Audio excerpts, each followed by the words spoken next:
Hey, how you doing? This is John, and welcome to John's Long Box. Today we're going back to DC Who's Who. This is issue 17.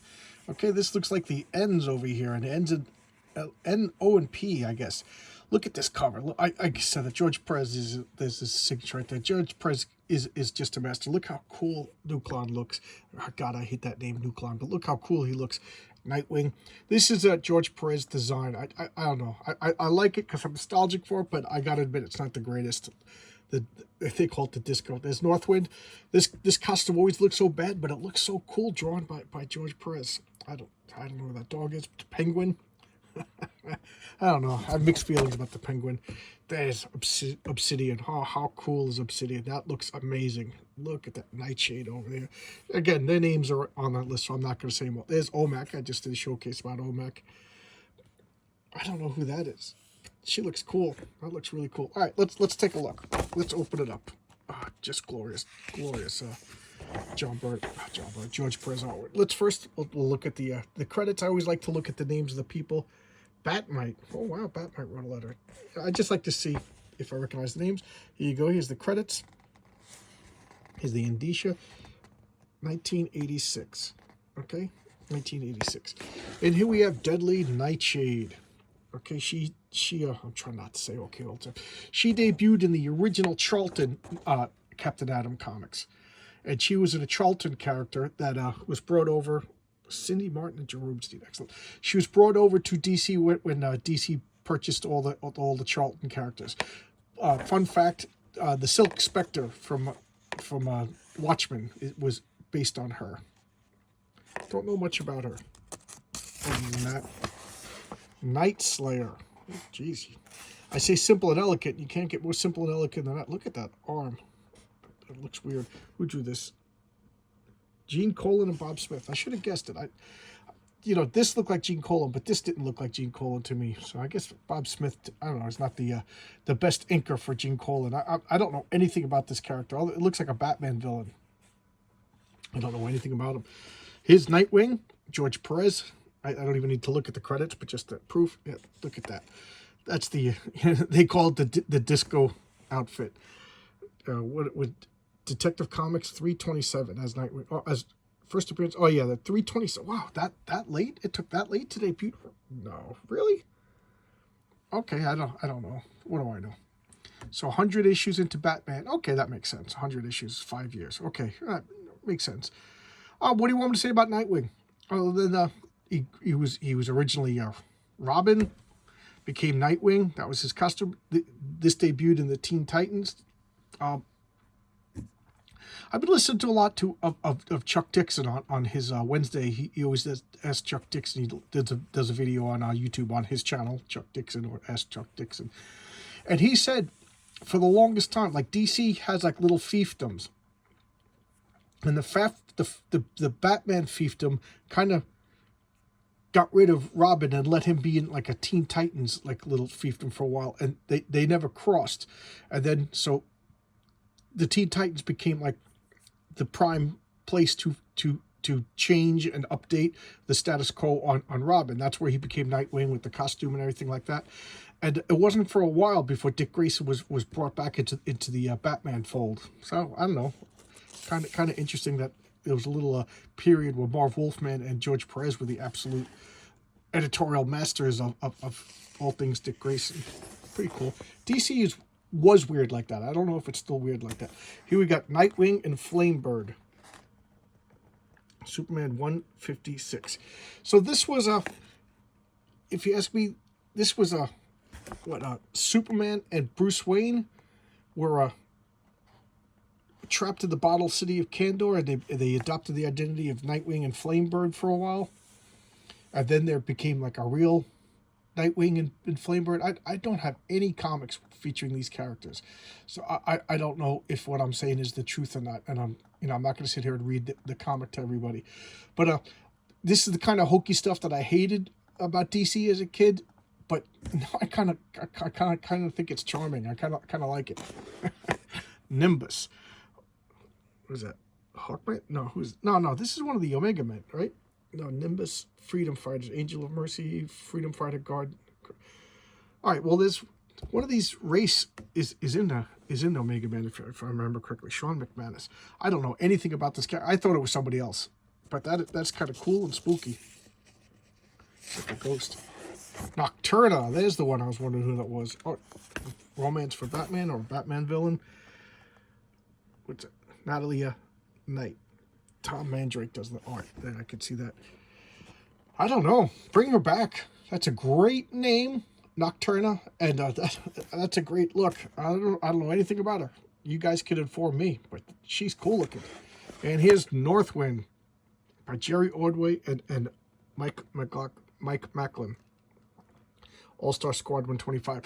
So I talked about this before. One of the very first comics that I collected by DC was Infinity Incorporated. I think I showcased a couple of issues.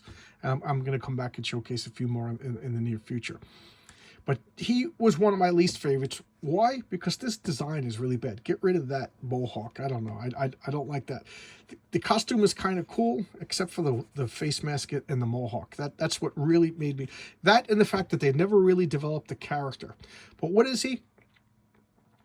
Hawkman in Golden Age DC, the Hawkman discovered a hidden city. And like I keep reminding people, hidden cities was a comic book trope. Like Black Panther wasn't the first. There was hidden cities galore, and I think it started like pulp, like you know, that was like a pulp tradition. Tarzan and Doc Savage, they would find hidden cities in the jungles, and it just of course carried over into comic books. But there was in like Greenland, there was Featheria, and there was like bird people, and Hawkman went there and had adventures, and then they retroactively made up this character, Dr. Cantrell. And Dr. Cantrell went to Featheria to study them. He fell in love with, why can't I remember the wife's name? Ula or something like that. And they had little baby Norda. And, you know, power creep happens. Originally, he was just a guy who could fly. Then later on, he could control birds. And I think he got other powers too. But it was just a shame. They never really worked with the character. And you know, from the neck down, he's pretty cool costume, pretty cool design, but the headgear is just awful. The Nuclear Family, this is just a Mike W. Barr. He liked a lot of hokey villains. He had like the Duke of Oil, the Nuclear Family. I think I forget who else, but he made up some other really hokey. Major Disaster, the original one. Or, no, Baron Bedlam. I'm sorry, Major Disaster was somebody else. But the Nuclear Family, they all had like nuclear powers and whatever. Remember, if you're a left-wing comic book writer, there's nothing more sinister and creepy than the Nuclear Family. So why not make them a bunch of villains? You know, you can never have a wholesome family life. But they were a group of villains that fought the Batman and the Outsiders. Look at that beautiful Jim Aparo artwork. I just think it's great.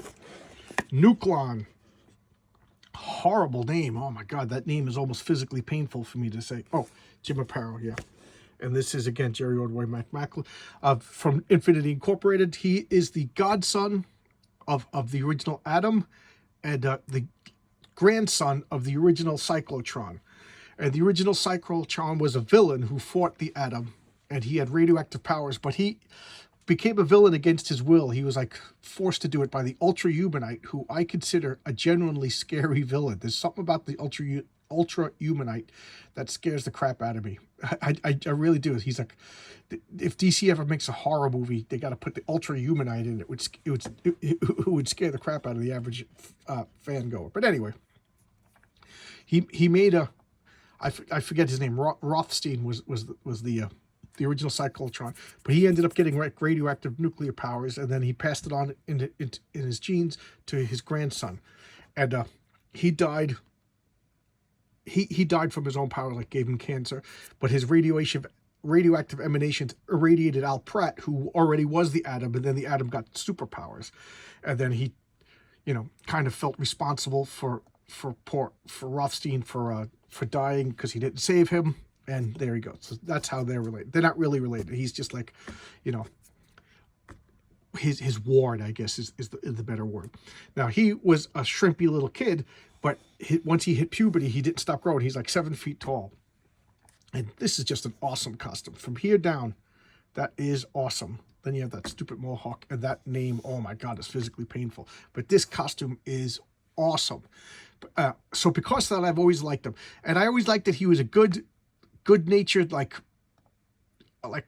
shy, polite kid in the body of a powerhouse. So he was just a big guy and had the natural strength of a big guy. But then power creep always happens. So then they gave him the ability to change his density, so he could become like super dense and super like the Vision, like super tough, and like a like adamantium or something like that.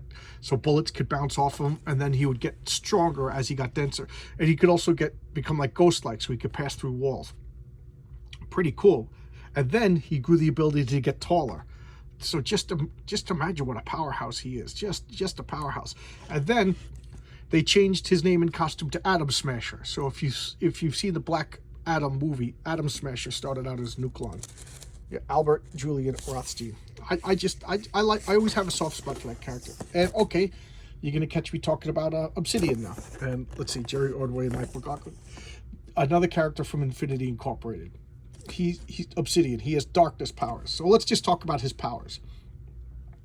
So he's like a normal looking kid with the horrible name of James, with Todd Rice. Oh God, poor kid. The name Todd Rice, just awful. If I was to make like a like write a novel with an unsympathetic character, his name would be Todd Rice. But anyway, Todd Rice's twin sister is Jenny Hayden, and they are opposites. She's outgoing, flirtatious, fun, and flirty. He's shy, reserved, and morose, I guess is the word. I don't know. It's like just keeps to himself. And then he has the power. Boom!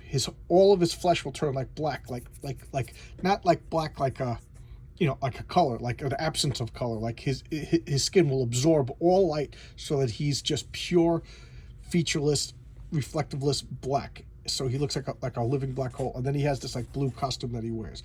And what does he do? He's like made out of darkness, so he could blend in with shadows. So he becomes like invisible in the shadows, and he could like use shadows to move.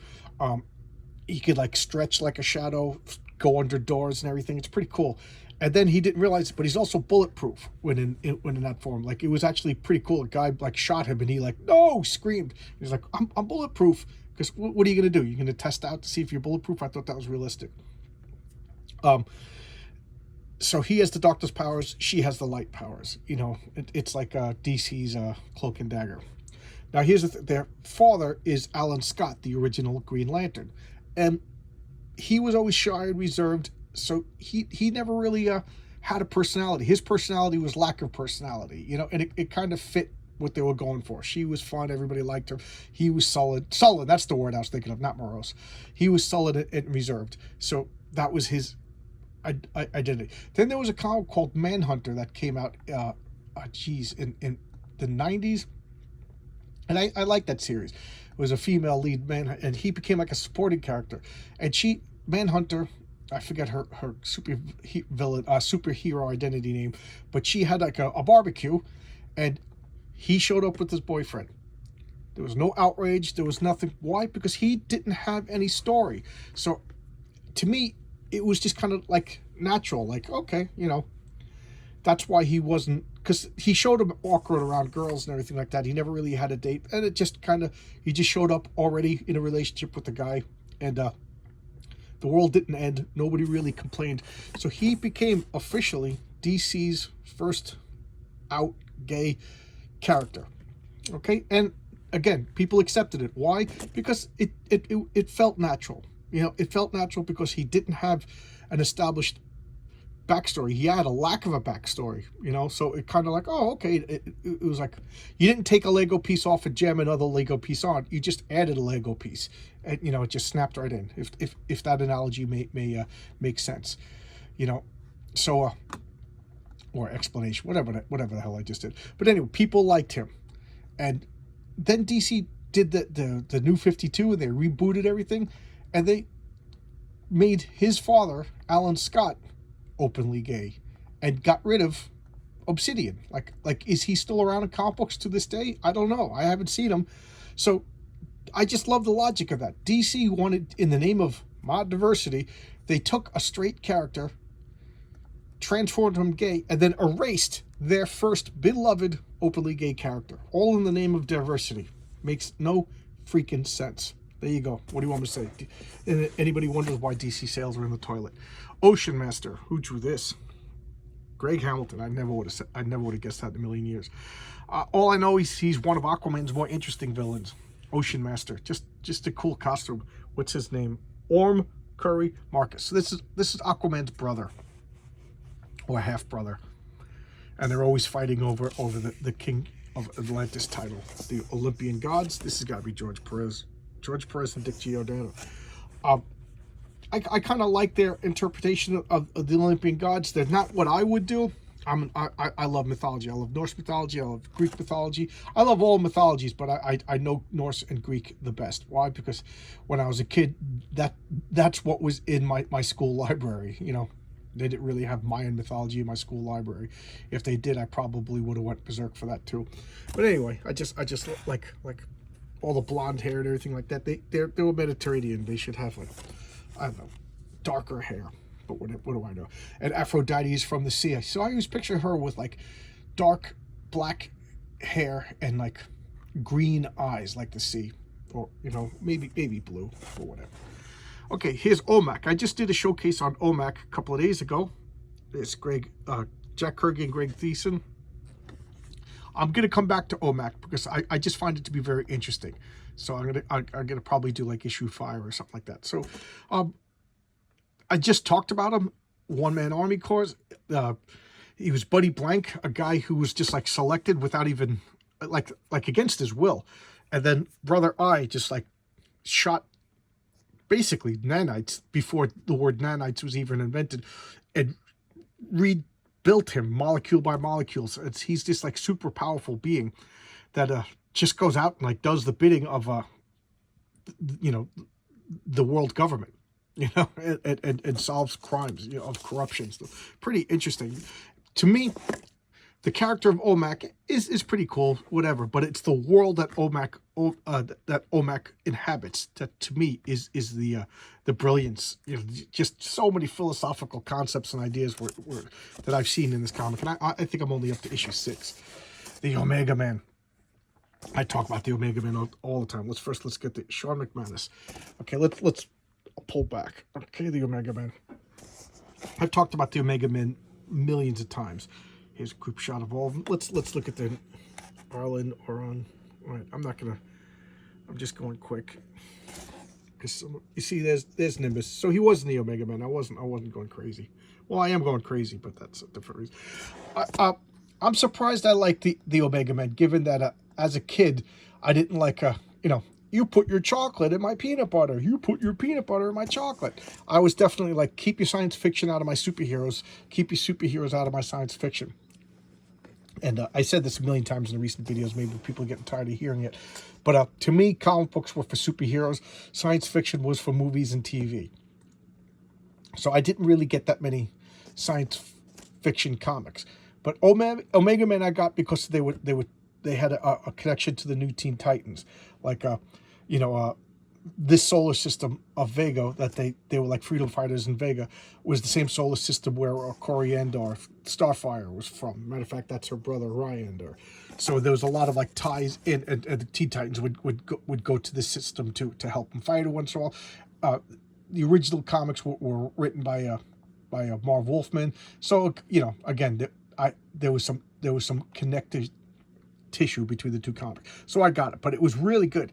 And characters died, you know, characters came, characters left, characters betrayed. It was, you know, you never knew what you were getting with the Omega Man as far as like each month. It really kept you on your toes in the best possible way. So there you go.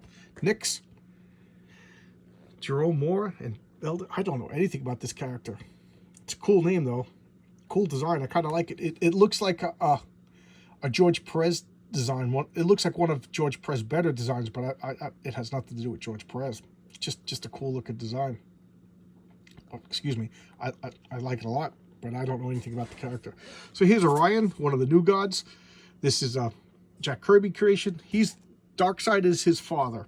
And Darkseid gave him up to be raised by Allfather, by what's Allfather's real name? Ah, jeez, that's Isaiah, the Allfather, the leader of the good guys. And Darkseid's plan was, so he got Isaiah's father, Highfather's son, scot-free, was raised by Darkseid. So it was a political exchange to ensure the peace. And Darkseid's plan was that that Orion would grow up to be evil and almost like a Manchurian candidate, just raised in New Genesis, and then when Darkseid calls, he would come back because he was of Darkseid. And then Darkseid was going to take scot-free and corrupt him and have, one of the ultimate revenge against Highfather was that his own son would turn against him. Well, as it turned out, they both, Orion turned good, and scot-free was never corrupted. So Darkseid ended up making this deal that he brokered ended up making two of his greatest enemies. So that's kind of cool in itself. But Orion, because of Darkseid is his father, he does have this like bestial nature that he's constantly struggling with. Like, do they show pictures of his face? But when he goes into a rage, his face turns like ugly, and he carries this mother box to help him transform into his normal face. And then he carries like this device that he channels the Astro Force, which is just some like MacGuffin ability, MacGuffin power that he could use to it's kind of like the Voltron sword, like Voltron, is fighting the bad guy and he's about to get defeated. You pull out the Sun Sword or the Voltron sword and then defeat everybody. That's kind of what the Astro Force does. Overall, I said I'm starting at the beginning of the Jack Kirby New World, and I'm going to read my way through it. So I'm not really anywhere there yet. The OSS, don't know anything about this. By Rick Estrada, I don't know anything about this. I can't talk about this at all. First, okay, OSS and Control was GI Combat. Yeah, I don't have any of these comics. So this looks like a wartime spy agency, which is a pretty cool concept. The Outsider. Kind of like that. Kind of cool look at the Outsiders. So I see Batman and Robin, but I don't know anything about them. Carmine Infantino and Carl Kessel. Okay. This whole series I've been talking about how Carmine Infantino, I think is a phenomenal comic book artist, a legend, but at this point he's old. He's an old timer, so you give him a break. And at this point in time, he lives and dies by his inker, and this inker is really good. Well, Carl Kessel, I keep saying, is one of my favorite inkers, so of course, put Carl Kessel, match him with anybody, it's going to look great. But what is it? Detective Comics first appearance? Okay, so I don't know anything about this character, just cool looking. But you remember Batman used to have like hokey villains back, before the Denny O'Neil time period in the 70s. Excuse me. The Outsiders. Here we go. The Outsiders. Let me pull back. The Outsiders. So we got Black Lightning, Geoforce, Halo, Katana, Looker, Metamorpho, and Dr. Jace. And of course, this is Jim Aparo. Jim Aparo. Just glorious artwork. So, I think it was Brave and Bold was about to be canceled. And and Outsiders was going to be the comic that went into that slot. So Jim Aparo, who was the artist on Brave and the Bold, they just rolled it into him. And Mike Barr, I think he was like one of the last writers, so they just like basically canceled, but you guys do something else. So they came up with the Outsiders to fill the gap. And so it's an all-new team. And it was originally Batman and the Outsiders. So that was how they sold the comic. So Batman quits the Justice League and forms his own team. And, Black Lightning already existed. Metamorpho already existed. But all the rest were new characters that Aparo and Barr created. And this is one of the first comics I ever collected. Why? Because it came out as I was getting into DC. So I felt like I was getting in on, at the ground floor. And it had its faults, but overall I liked it. Like Mike Barr really liked hokey villains. And he made up a lot of hokey villains. And then Looker, they didn't know what to do with her, and she became a vampire. That was just weird. Mike Barr said he was going to change Geoforce because the Teen Titans at the same time had a story with Terra, and they have basically the same powers, and they both even had the same hair color. So Marv Wolfman said to make them brother and sister. So So it made it caused there to be a link between the Teen Titans and the Outsiders, which is another reason why I collected it. All right, the Outsiders headquarters. I love the idea of this. It's on an abandoned oil rig. That is just so cool. And you better believe that I stole that idea many, many times in my own role-playing superhero campaign. So this is Pack Rat by Mike Chan and Joe Rubinstein. Oh, okay, Atari Force. I've said this a few times. I know nothing about Atari Force. I don't have any issues of our Atari Force. I don't know, is it a superhero comic? Is it a science fiction comic? I know nothing about it other than that is just freaky. That is just freaky. Can't talk about what I don't know. Paradise Island, Themyscira by Jose, I can't read it, and Greg Dixon. So this is where Wonder Woman was born or created, depending upon which origin he subscribed to, and lived. I like it. Sometimes they say that it's an island somewhere, and that like physically an island on the Earth. Sometimes they say it's outside of time and space. So it changes. DC's continuity is kind of like plastic. The Parasite. I always like the Parasite. Let's think. Dennis Cohen and Frank Bogle. I love Dennis Cohen. So I love this character. He absorbs your energy, your life. So if he meets like a normal human, normal humans kind of wither and die. If he meets a superhero, he just has like a feast. Like a normal human would be like a peanut butter and jelly sandwich, but a superhero would be like a filet mignon, and he just absorbs. So when he meets Superman, he just absorbs, gets more and more powerful, while Superman will get weaker. I think he's a cool villain. The Pariah. This is another George Perez creation. Yep, there's George Perez's name right there. Crisis on Infinite Earths #1. So what he was kind of hokey, and can you see what I'm talking about? George Perez designs. They're like half science fiction, half superhero, or I was going to put 3 halves. So that 1/3 superhero, 1/3 science fiction, 1/3 fantasy. And not enough superhero. But his ability is he would like go to the next planet, universe that was about to get destroyed by the anti-monitors energy wave, and he would just witness them and then disappear and go to the next. So he was doomed throughout eternity to watch the universes die. What a horrible life that is. The Patchwork Man. I know this Steve Bissett. I recognize Steve Bissett anywhere. He's like a horrible Frankenstein creation. And Swamp Thing #2. So Swamp Thing fought like these horrible, like macabre creatures, because originally Swamp Thing was a horror comic, and it was one of the best ones, and I loved Swamp Thing.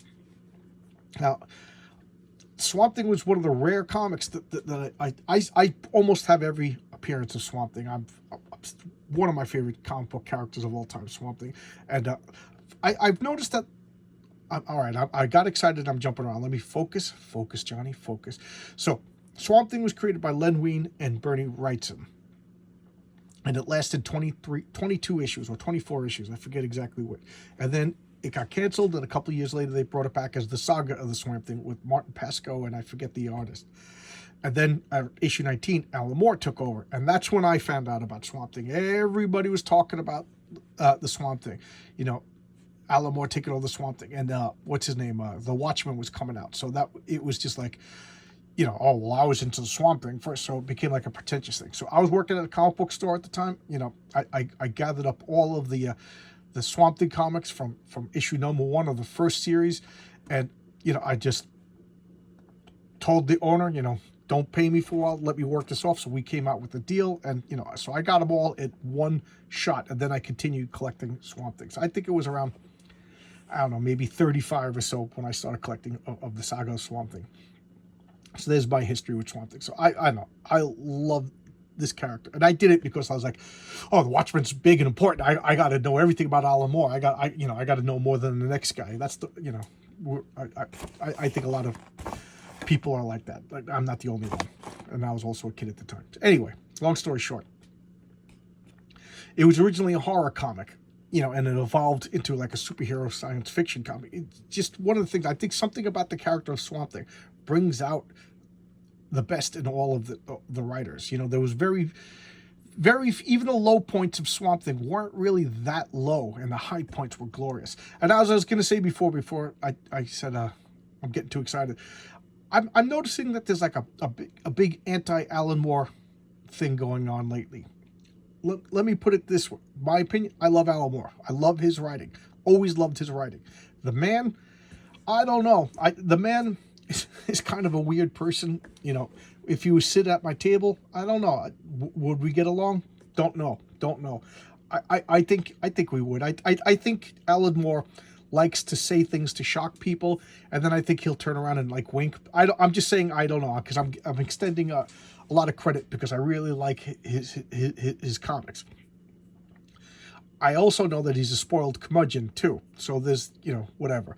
But I never met the man. Every interview I see him, he seems nice, but then again, he's on, and then he says things that are just totally like out of left wing. So I just think he's a contrarian. He's just one of these guys that just likes to say things for shock value. I don't know if he like, he said he was like a communist at one point, but the guy's like, you know, a millionaire, you know, living in a mansion. Yeah, so who knows? I don't know. But I'm going to extend him the benefit of the doubt. I never met the guy, and I love his creations. And here's the Peacemaker. This is the inspiration for the comedian in The Watchmen. This is originally a Charlton comic. I don't know if this was a Steve Ditko creation or not. So that's Keith Giffen and Gary Martin. But he was one of the Charlton comics brought over to DC when DC bought the Charlton hit. And they were originally on their own Earth. I forget the number. And then after the Crisis on Infinite Earths, they were all merged onto one Earth. And Alan Moore was going to use him to fulfill the role of the comedian, but then DC got cold feet and told him, you have to make up your own characters. We don't want to, you know, because some of them are going to die, and then what are we going to do? So that's what they did. I think it came out better. Alan Moore made better, more interesting characters. The Penguin. I'm very mixed about the Penguin. I don't know how to take this guy. Sometimes I just think he's a stupid goof, and I just remember like arguing with my friend at the time. I'm like, oh, I'm gonna read Batman. His biggest foe is a fat guy with an umbrella. You know, he's like, yeah, I know, I don't like the Penguin either. You know, even the guy who got me to read DC Comics didn't particularly like the Penguin. I don't know. Oh, as I hit the phone, I don't know what I think about the Penguin. They keep trying to make him relevant. You know, I kind of like him as this is Howard Bender and Bill Ray. I kind of like the Penguin as like they do now modern day. He's a club owner, and he's the guy that, you know, you go through to you know, to sell you goods. Like he's the information broker and fence of Gotham's underworld. That is kind of cool. Per Digita. Oh wow, Todd McFarlane and Rick Mag. So he's a time traveler Nazi who fights the All-Star Squadron. I just know that there was a lot of cool big stories about him in the All-Star Squadron and Infinity Incorporated. What else do you want me to say other than a time traveler Nazi? Just a bad villain. Bad as in bad guy, not lame. And the Persuader. He fights the Legion of Superheroes. He has that big old axe. Ron Wilson and Pablo. Ron Wilson I remember from the Thing comic. I love that. But anyway, he was a member of the Lethal Legion and fought the Legion of Superheroes. The guy, his axe is like dangerous enough to like harm like Superboy and Supergirl and stuff. So yeah, so that's one of the problems when you have really, really tough superheroes. You got to have really, really tough villains in order to make the threat credible. And these are comics that were coming out at the time. I don't have that Wonder Woman. Oh, that's a Treaty Roberts cover. That'd be cool. That's cool. And I don't have that Batman. All right, there you go. This is a half hour on on DC Who's Who, and I'll see you guys tomorrow with another video. Remember, I'm always taking requests. If I have the comic, I'll showcase it, unless it's a comic that I just really don't like. I'll only showcase comics that I don't like to show some sort of point. So if it's just like I don't like this comic and I got nothing interesting to say about it, then I'm not really going to showcase it. Okay, but there you go. I'm rambling. All right, thanks a lot, everybody. I'll see you tomorrow with another video, and thank you for the views. Thank you for your subscriptions. You guys are the best. Bye-bye.